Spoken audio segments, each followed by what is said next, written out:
Bonjour, je suis une andouille, donc j'ai fait une bêtise. J'ai supprimé une partie du podcast que j'ai filmé hier, la première partie du podcast.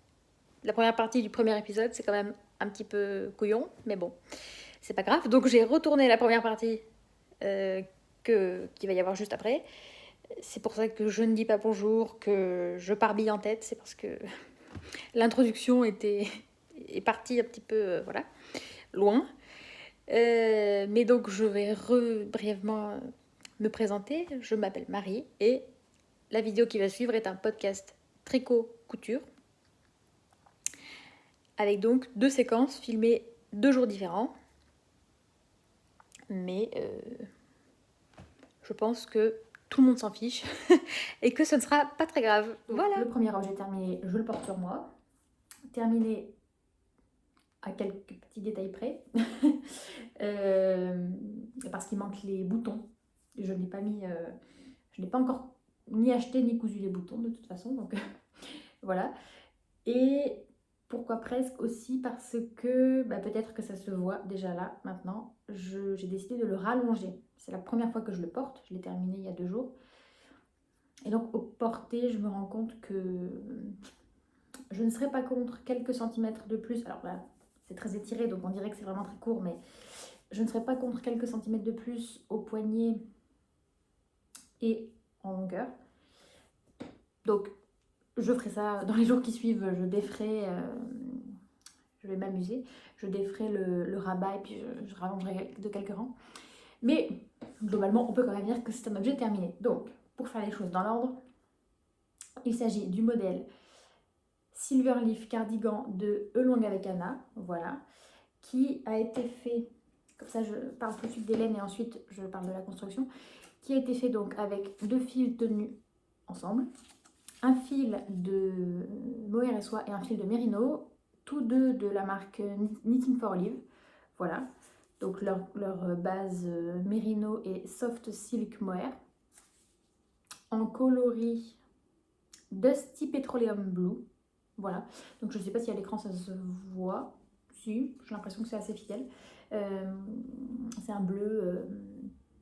bleu-gris, voilà. Je suis pas très forte pour décrire les couleurs, mais bleu-gris. C'est à peu près fidèle au retour caméra.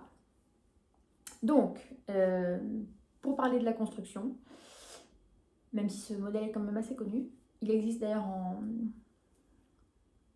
en pull. Enfin, là c'est la version gilet, mais il y a aussi la version fermée, donc en pull. C'est donc pour la version gilet, un gilet qui se tricote donc de haut en bas, en aller-retour évidemment. Ça c'est la partie là, un petit peu la moins sympa, mais c'est comme ça. En commençant donc par monter ici l'encolure. Et tout de suite on attaque les raglans et en même temps la dentelle. Parce que donc ce modèle se caractérise, on peut le voir, mais par une dentelle sur les manches. Et dès qu'on monte les mailles, on attaque tout de suite raglan, dentelle. En fait, il faut avoir vraiment je trouve, hein, enfin même pas je trouve, je pense qu'on ne peut pas faire autrement. Il faut avoir le nez sur le patron parce que en fonction des rangs, il y aura les 4 raglans à faire, donc à augmenter entre guillemets, ou seulement 2 raglans, ou enfin les 2 de devant, les 2 de derrière, ou les 4 selon les rangs. La dentelle, c'est donc un motif qui se fait sur 8 mailles et 12 rangs.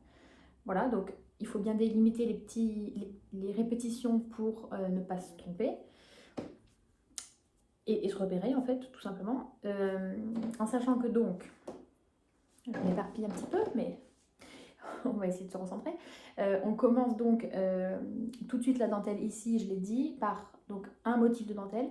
Et au fur et à mesure qu'on va augmenter au niveau des raglans, on va avoir de plus en plus de mailles entre ces raglans, donc entre, on va dire, là et là, globalement, pour schématiser, ce qui va permettre d'ajouter des répétitions de dentelle. Donc au début, on a une répétition de dentelle, ensuite 3, 5 et 7. Voilà. Et une fois qu'on est à 7... qu'on est à 7 motifs, on n'augmente plus parce que les manches sont toutes droites, donc il n'y a plus d'augmentation, donc il y a 7 motifs et on fait comme ça sur toute la manche. En sachant que la créatrice prévoit dans le modèle qu'on puisse soit faire des demi-motifs, des demi-dentelles au niveau du dessous de la manche parce qu'il n'y a pas forcément exactement un multiple de 8 en nombre de mailles. Donc soit faire des demi-motifs, ce que moi j'ai choisi de ne pas faire parce que je trouvais, enfin, j'imaginais que ça ferait un petit peu bizarre comme si c'était une erreur. Donc première option. Et deuxième option, elle propose tout simplement de faire le dessous du bras en jersey. Donc moi c'est ce que j'ai choisi de faire. Donc la partie voilà, qui est donc en dessous tout le long et en jersey endroit classique, ce qui je trouve ne choque absolument pas puisque au porté de toute façon c'est une partie qui est cachée par le bras. Voilà, moi ça me choque absolument pas. Je regrette pas d'avoir fait comme ça. Puis c'est aussi un moment où on peut souffler hein, quand on est dans cette zone-là entre les deux marqueurs. On réfléchit pas trop parce que c'est vrai que le reste du temps il faut quand même avoir le nez sur la grille parce que donc c'est un patron qui pour la partie dentelle est présenté sous forme de diagramme. Voilà, diagramme classique. Et pour la construction ici des épaules et de l'encolure et du raglan, il y a un tableau qui est quand même bien fait. Oui, c'est très bien fait. Ça permet en fait de se repérer, comme j'ai dit tout à l'heure, pour savoir à quel rang on est. Est-ce qu'on doit faire 2 augmentations, 4 augmentations ou 8, en sachant que le maximum c'est 8 augmentations puisqu'il y a 4 raglans. Donc quand on fait les 4 raglans, on a 2 augmentations par raglan. Et donc dans le tableau, on a, admettons, rang 4, tricoter tous les raglans, par exemple. Rang 8, tricoter uniquement les raglans de devant. Donc par exemple, ces deux-là. Et donc ça permet de se repérer facilement. Mais c'est quand même un tricot qui n'est pas zéro cerveau du tout, en tout cas pour toute la partie dentelle. Après, quand on est dans le corps, bien sûr, oui, c'est du zéro cerveau. Mais les manches, ça représente quand même un gros morceau et il faut être un petit peu concentré. Mais ça se fait très bien, selon moi, hein, pour peu qu'on ait quand même quelques bases en tricot et qu'on sache lire un diagramme, qu'on soit un petit peu téméraire. Je pense que c'est tout à fait faisable. Donc je ne l'ai pas bien montré, mais c'est un gilet qui est pensé pour être cropped. Donc hop, en termes de longueur, voilà. C'est aussi pour ça que je vais le rallonger parce que je trouve qu'il est un tout petit peu court, en sachant que moi je l'ai déjà rallongé par rapport au patron de base. J'ai rajouté 7 cm parce que je mesure plus que la taille moyenne qui est d'1m65, donc j'ai rajouté juste assez pour être à l'équivalent d'1m72, mais j'aurais donc dû rajouter plus. Je pensais qu'au blocage, l'expansion serait plus grande quand même, mais non. Je l'ai mesuré avant le blocage pour avoir une idée. Donc j'ai mesuré, comme ça je peux vous dire, au niveau du dos 47 cm avant blocage et après blocage 51 cm, donc voilà, un petit peu quand même. Et au niveau des manches, 37 cm avant blocage en partant d'ici jusqu'en bas, et après blocage on était vers 42, quelque chose comme ça. Ça a pris aussi 4-5 cm, mais j'aurais bien aimé que ça prenne un petit peu plus. Voilà. J'avais peur à la base de tricoter trop long parce que j'avais peur que le blocage finalement me fasse un rendu vraiment immense. Et j'aurais dû prévoir quand même plus, mais c'est pas très grave, je vais rallonger.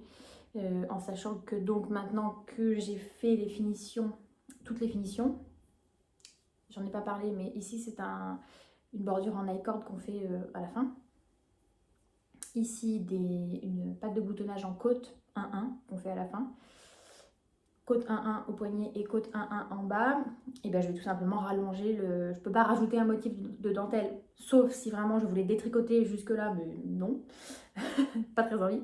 Donc je vais juste rallonger le poignet de côte ici, ce qui fera un poignet un peu manchette, ce qui sera, je pense, très joli, avec déjà cet effet bouffant qui était déjà présent à la base. Et pour le bas, ben c'est pareil, j'aurai une bande J'aurai une bande de côte qui sera un petit peu plus longue, mais ça ne pose absolument pas problème. Voilà, je pense que j'ai dit à peu près tout ce que je voulais dire sur ce modèle. Oui, j'ai parlé du patron, des laines, de la construction. Oui, ça sera bien. Donc, ça c'était le premier objet terminé. Et donc, tout de suite, un petit peu de couture. Parce que, donc, je ne l'ai pas dit au début, mais moi je tricote et je couds, ça fait 15 ans. Et je tricote autant que je couds, ça dépend juste des périodes. Mais donc, dans la vidéo aujourd'hui, il y aura un petit peu de couture. Il y aura quand même plus de tricot, mais voilà. Et peut-être que si je continue à l'avenir, je montrerai d'autres de mes réalisations couture, parce que bah, la couture, c'est quand même quelque chose qui va plus... Enfin, c'est même pas une opinion, c'est un fait. La couture va quand même plus vite que le tricot. Une fois qu'on a coupé les pièces et clac clac clac, on assemble et on peut avoir un rendement quand même assez fou. Un vêtement par exemple fait en une journée, même pas, même moins qu'une journée. Alors qu'un ouvrage comme celui-ci, par exemple, à titre indicatif, j'ai mis 1 mois et 1 semaine. Voilà, en tricotant dessus, peut-être en moyenne 1 heure par jour. Donc c'est quand même, voilà, moi j'aime beaucoup la couture pour ça, parce que c'est quand même quelque chose qui est gratifiant de se voir avancer vraiment.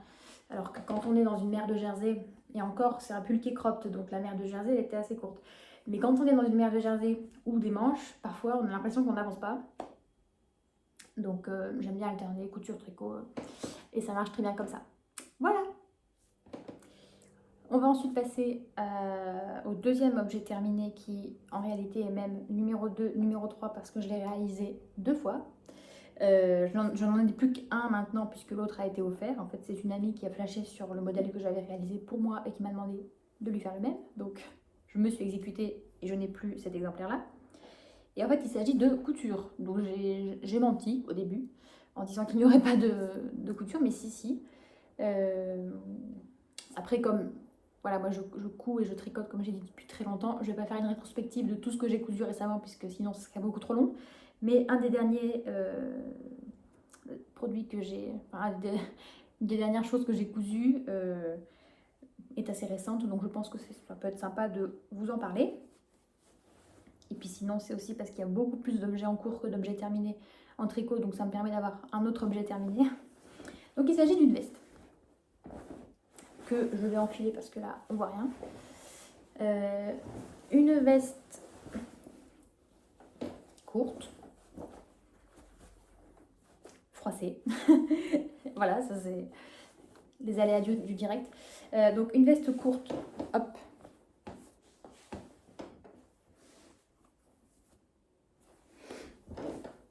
Avec des petits volants, voilà. Des boutons qui sont rose doré à paillettes. Si on prend dans l'ordre, tissu et boutons viennent du site Atelier Brunette. Donc le tissu, c'est de la gabardine qui s'appelle chez eux gabardine coloris off-white, donc blanc cassé. Voilà, je ne sais pas si la couleur ressort bien, mais globalement oui. Et des petits boutons, donc il y a combien? 1, 2, 3, 4, 5 boutons voilà, qui brillent. La lumière ne rend pas justice au produit, mais c'est vraiment très très joli. Faut me faire confiance, faut me croire sur parole. Donc veste que j'ai réalisée d'après un livre de couture qui est à l'envers. Je ne sais pas si au montage ça passera à l'endroit, mais mon premier vestiaire à coudre de Charlène Plot. Voilà. Quand j'ai acheté ce livre, j'avais tout de suite flashé sur la veste. Concrètement, c'est vraiment... je m'étais tout de suite dit que j'allais me la coudre. Donc finalement, je l'ai cousue 2 fois. Exactement la même tissu, même bouton. J'ai fait 2 copies conformes. Donc j'ai bien rentabilisé le livre. Il s'agit de la veste turquoise qui est présentée dans le livre en gabardine et en tissu un petit peu molleton.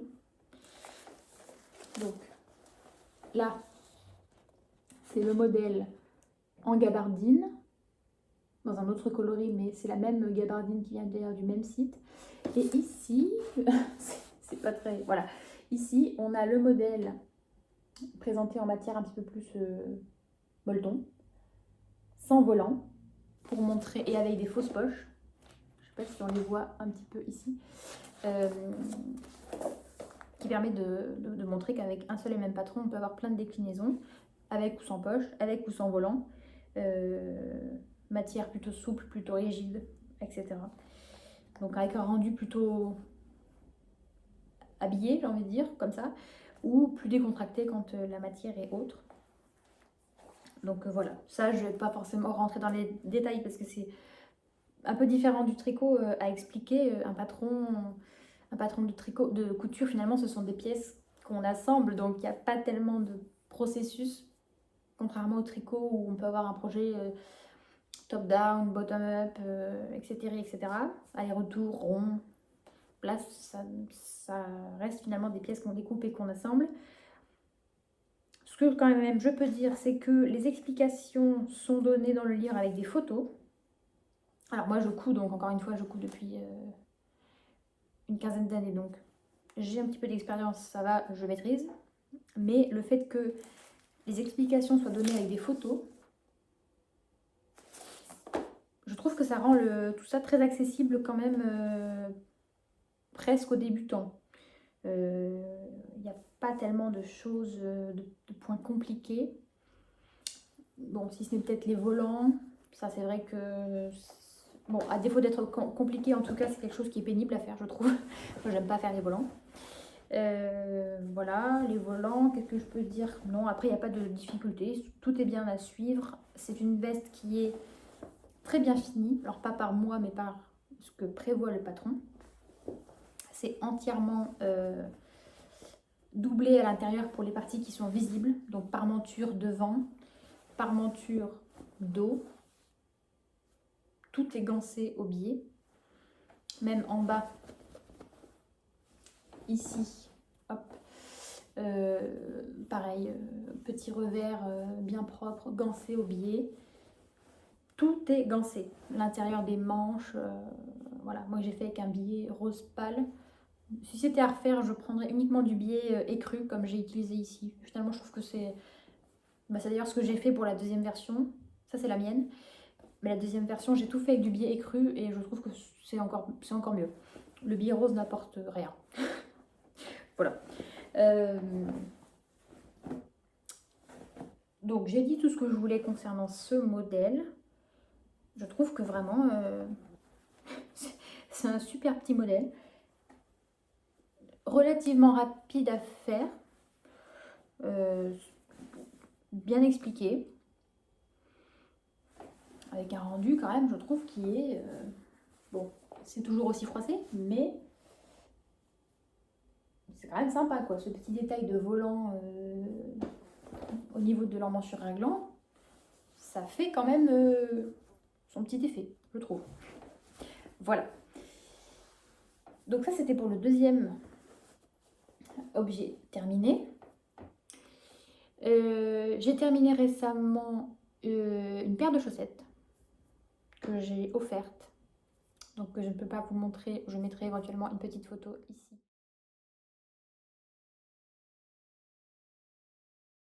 C'est une paire de chaussettes toute simple, ce qu'on appelle chaussettes vanille dans le jargon, avec donc un montage, vous verrez avec la photo, un montage par le haut. Moi je commence mes chaussettes par le haut, c'est ce que je préfère, parce que je trouve que on a une meilleure élasticité au niveau de la cheville sans que ça fasse souffleur, ce qui est dur à obtenir je trouve quand on part de la pointe vers le haut. Donc montage en partant de la cheville, côte, je crois que j'avais fait les côtes 3-1 de mémoire, mais pareil, ça sera marqué sur ça sera sur la photo, vous verrez, 3-1 ou 1-1. Une longue tige, parce que c'est pour quelqu'un qui est frileux, donc j'ai fait peut-être 60 rangs de jersey en droit. Le talon, j'ai fait un talon renforcé à gousset, parce que je voulais vraiment qu'il y ait de la place au niveau du coup de pied. Un pied classique en jersey et une pointe une pointe classique. Alors pour les pointes de mémoire, je fais une diminution, un rang sur deux jusqu'à avoir 18 mailles sur mes aiguilles, je crois bien. Et ensuite une diminution tous les rangs jusqu'à avoir 8 mailles sur chaque aiguille, puis un grafting, quelque chose comme ça. Donc au niveau des objets terminés, ça sera tout pour aujourd'hui. Je vais passer aux encours, qui sont un petit peu plus nombreux que... Quoique, non, peut-être pas. Peut-être pareil, 3 et 3. 3 terminés, 3 en cours, c'est une bonne dynamique. À savoir que ces derniers temps, je me suis focalisée énormément sur le gilet, donc j'ai un peu délaissé le reste qui s'est accumulé. Voilà, c'est un grand classique. À savoir, je ne l'ai pas dit, je l'ai tricoté en... Donc je l'ai commencé le 28 octobre et je l'ai terminé hier, 1er décembre. Donc un tout petit peu plus d'un mois, en tricotant dessus globalement tous les jours. Après, je ne sais pas si on peut dire que je tricote vite ou pas vite. J'ai quand même... Enfin, je ne peux pas faire que ça de mes journées, donc je tricotais, disons, peut-être en moyenne 1 heure par jour, si ça peut donner un repère. Mais en tout cas, le reste des objets en cours s'est un petit peu accumulé. Mais maintenant que j'ai terminé le gilet, je vais pouvoir reprendre les encours. Je vais prendre dans l'ordre où ça vient. Premier encours, c'est un châle qui ne rend pas grand-chose sur des aiguilles. Oups, là je perds mes mailles. Qui ne rend pas grand-chose sur les aiguilles, qui sera à la fin un châle triangulaire avec arête centrale. Hop là. Voilà, arête centrale ici et sur les côtés des petits trous-trous, comme on dit. Voilà. C'est le châle, alors c'est pas réellement un patron. Je l'ai connu ce modèle sur la chaîne de Emma Tricolibri. Et c'est un châle que elle-même, je pense, a surnommé le châle Super Mongo parce que je ne crois pas qu'il ait réellement de nom. Ou châle Mathilda aussi. En fait, c'est plus une recette qu'un patron, disons. J'ai suivi pour ça la recette que Emma a mis sur sa chaîne YouTube. Si je pense, je mettrai en dessous le lien vers la vidéo qu'elle a faite pour faire un châle Mathilda où en fait, comme c'est une recette, elle a simplement eu à expliquer le début du châle. Donc on commence ici. On commence en faisant une espèce de petit rectangle qui s'appelle un garter tab. Et ensuite, donc, c'est le bas du châle. Enfin, le bas. Il n'y a pas vraiment de sens, mais disons, le côté rectiligne du châle, il est là. Et ensuite, on monte en triangle. En faisant donc des augmentations autour de l'arête centrale. Ce qui fait donc un châle triangulaire à la fin très simple parce que on répète ce fonctionnement à l'infini jusqu'à ce qu'on n'ait plus de laine. Voilà. Tout simple. Moi, je l'ai fait avec un écheveau, donc il sera quand même relativement petit. Même si, après, c'est du point mousse. Donc, voilà. Il va s'étendre au blocage. Donc, je pense que la taille sera bien. Mais j'ai fait ça avec un seul écheveau. Si on prend 2 ou 3 écheveaux et de laine plus épaisse. Moi, c'est une fingering, mais si on prend une DK ou... Enfin, une sport, une DK ou peu importe. On peut avoir vraiment des gros châles doudous comme ce que d'ailleurs Emma présente dans ses podcasts. C'est toujours elle, je pense qu'elle fait toujours ça en DK. Donc ça rend vraiment très très différent de ça en termes de rendu. Même si le modèle est le même, donc c'est bien avec un seul modèle qui est donc gratuit puisque c'est une recette. On peut faire une multitude de versions différentes, donc c'est super. Moi j'avais un écheveau solitaire, on va dire, à passer. Qui donc, je sais pas si les coloris ressortent bien, mais c'est une base blanc-gris avec des speckles roses, rouges, orange, voilà, une gris foncé. Ah là, on voit pas mal.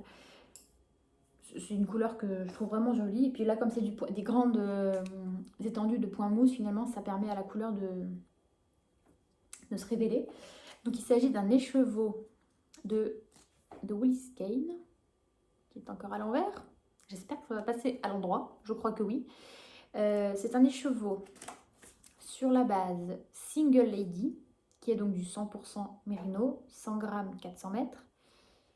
Et le coloris, je n'ai pas de coloris, mais à moins que ce soit coloris Kokomo. Là, c'est marqué Kokomo. C'est peut-être bien ça, le coloris. Après, ça fait longtemps que je l'ai acheté, donc peut-être que le coloris n'est plus disponible sur le site. À voir. Ou même peut-être un coloris non reproductible. Je sais pas. Donc, de Woolly Skein, qui est très agréable à tricoter. Bon, c'est une laine de teinturière, donc en général, c'est quand même très agréable en termes de toucher. Que je tricote donc en 4. En 4, ce qui permet d'avoir un rendu dense mais souple. Parce que pour un châle, il faut quand même une certaine souplesse et pas trop que ce soit rigide et carton. Sinon, c'est pas bien enveloppant. Voilà. Donc, petit châle qui progresse doucement mais sûrement. Ensuite, oh là là, ça c'est vieux. C'est vieux et tout froissé. Il s'agit d'un top qui s'appelle, alors là, excellente question, d'un top camisole number 9 de camisole number 9 de My Favorite Things Knitwear, quelque chose comme ça. Je le noterai ici. C'est ça, camisole, ça m'est revenu comme ça, comme une illumination, qui est donc un top, on va dire, près du corps. Donc là, il est tout froissé et pas bloqué, donc voilà. Un top près du corps avec des bordures où l'on relève les mailles pour faire des côtes dans une beaucoup plus petite taille d'aiguille afin de replier ensuite ce bord et d'avoir une finition quand même très chouette. Au niveau donc des emmanchures, bien sûr il y a les fils par entrée, emmanchure et encolure. Donc voilà, une fois porté ça rendra quand même mieux quand il sera terminé, puisque je ne peux pas le mettre. Et puis ça n'est plus la saison, depuis le temps que je l'ai commencé.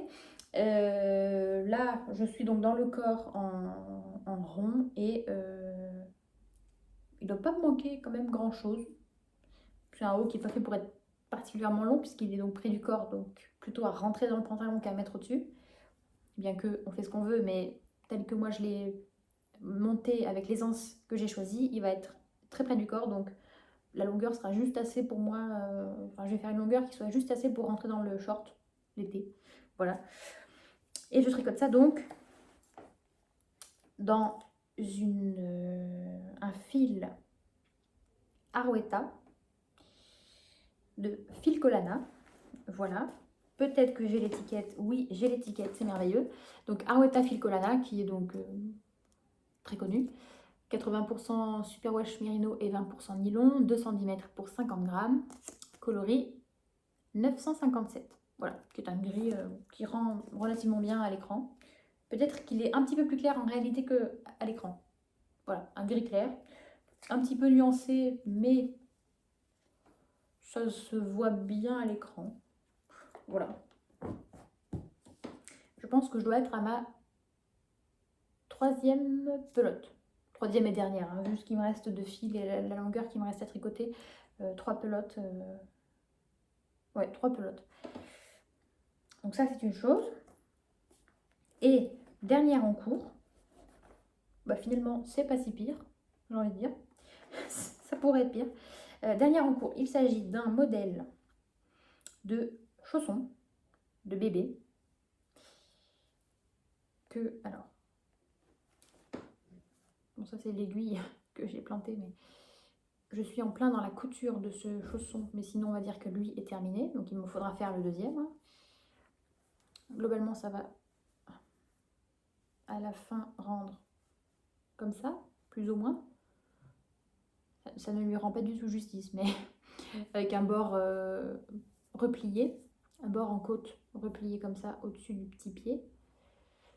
Voilà. Bon, ça rend pas très bien comme ça, mais une fois cousu, ça rendra bien mieux. Donc, petit chausson que je tricote dans une laine. Alors, que je ne dise pas de bêtises. Que j'ai acheté d'ailleurs chez Lily Louiselle à Paris. très bonne boutique. Ah oui, petit cordon qui va aller dans la coulisse. C'est un chausson qui a une coulisse. Donc petit cordon en high-cord. Voilà, qui ira dans la coulisse. Qui est déjà prêt. Que j'avais oublié, mais en fait, j'ai bien avancé. Voilà. De la Bébé Mérino de chez Fonty. En coloris. Est-ce que ce serait ça? Peut-être 846. Voilà. Bon, si sur le site, le 846 c'est un bleu pétrole, c'est que c'était pas ça le chiffre. Hein. Peut-être... Non, mais si, ça doit être ça. En dessous, il est noté 071 203, mais je pense que c'est plus un numéro de bain que la couleur.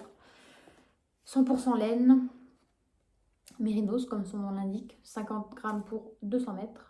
Donc, une fingering classique.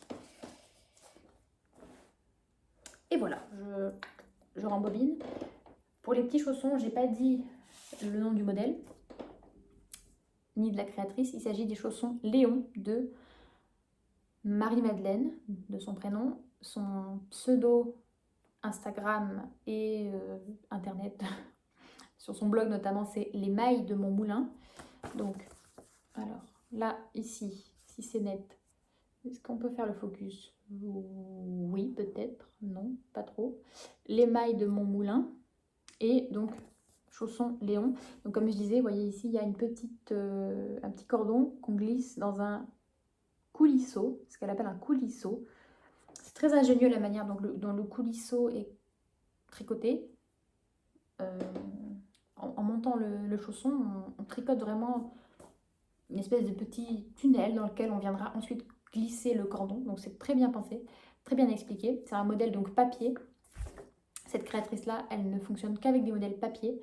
C'est pas des PDF, donc il faut les commander sur son site et les recevoir par la poste. Elle explique sur son compte Instagram le pourquoi du comment elle a choisi des modèles papier. Pardon. Très bien expliqué, accompagné de vidéos YouTube privées que l'on peut donc voir avec le patron grâce à un QR code que je ne vais pas trop montrer pour ne pas qu'on puisse le scanner. Mais ça donne donc accès à des vidéos YouTube qui expliquent chaque étape, comment faire le coulisseau, comment faire le cordon, comment faire les côtes, etc. Comment faire le montage à l'anglaise. Elle apprend plein de techniques, donc c'est super. J'aime beaucoup. C'est le premier modèle que je tricote de cette créatrice, mais j'en ai acheté en même temps plusieurs, donc ce ne sera pas le dernier que je vais réaliser. J'ai acheté aussi le modèle du gilet Honoré. Comme ça c'est bien, on enchaîne avec les acquisitions, ça va bien dans le thème. Donc Honoré, un petit gilet avec des raglans, voilà, très mignon. Et le Béguin Edmé. À l'époque où j'ai passé commande, c'était les 3 seuls modèles disponibles sur son site.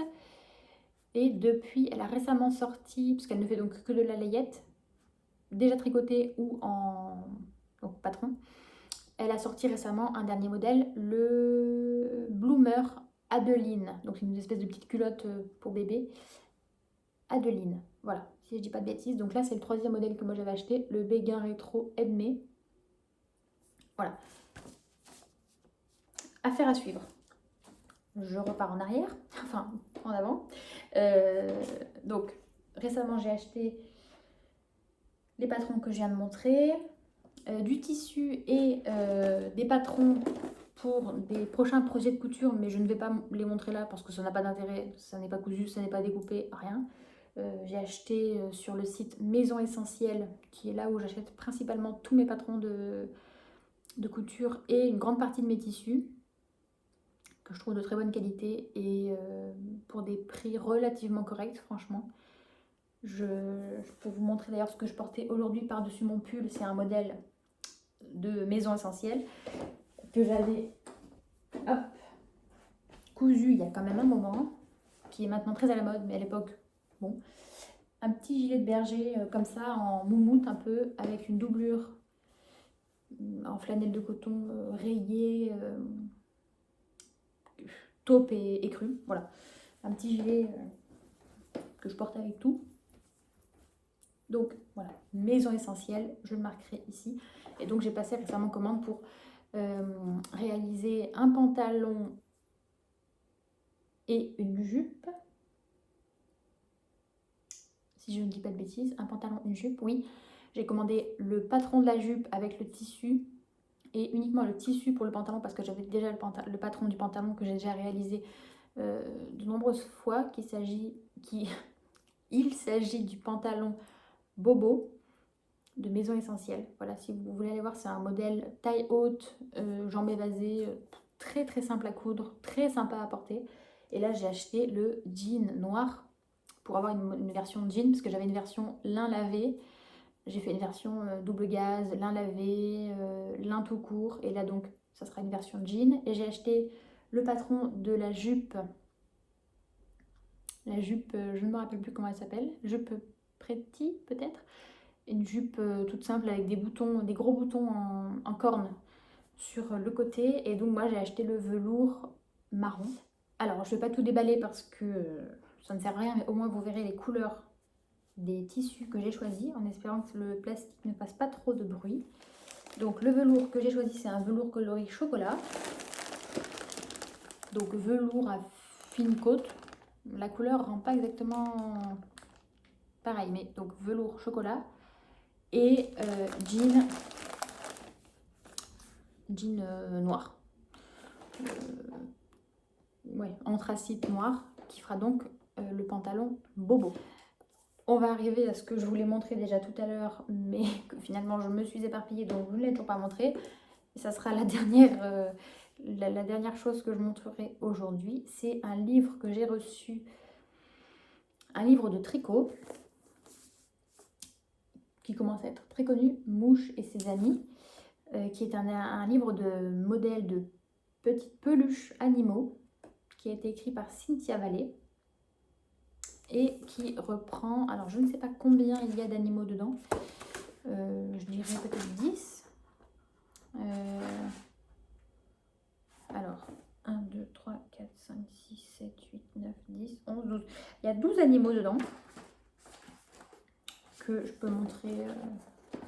Voilà, petit mouton, petite âne, petit ours. Il y a le poussin qui est quand même pas mal connu sur Instagram. Il a pas mal tourné, ce petit poussin qui doit s'appeler Mimosa, je crois. Si je le trouve, voilà, le petit poussin, je pense que vous le connaissez. J'espère qu'on voit bien. Ouais. Le petit poussin, il y en a pas mal qui sont assez connus des modèles de cette créatrice parce qu'elle les vend donc, il me semble qu'elle les vend à l'unité sur Ravelry et tous combinés dans un livre qui coûte de mémoire 25 €, quelque chose comme ça. Donc vu le nombre de modèles qu'il y a dans ce livre, je pense que c'est plus avantageux, si on compte en faire en tout cas plusieurs, de prendre le livre plutôt que les patrons à l'unité sur Ravelry. Donc moi c'est ce que j'ai fait parce que je compte en faire plusieurs, notamment le petit cochon, moi je l'adore, le petit mouton adorable, le petit poussin, donc poussin ou petit caneton, bon, qui me plaît aussi. Et voilà, donc maintenant le livre est en ma possession. Après, ça se fait avec quand même des restes de fingering. Et moi, j'ai pas tellement de restes de jolie laine fingering. J'ai des vieilles laines moches, acryliques, voilà. Ça, j'en ai.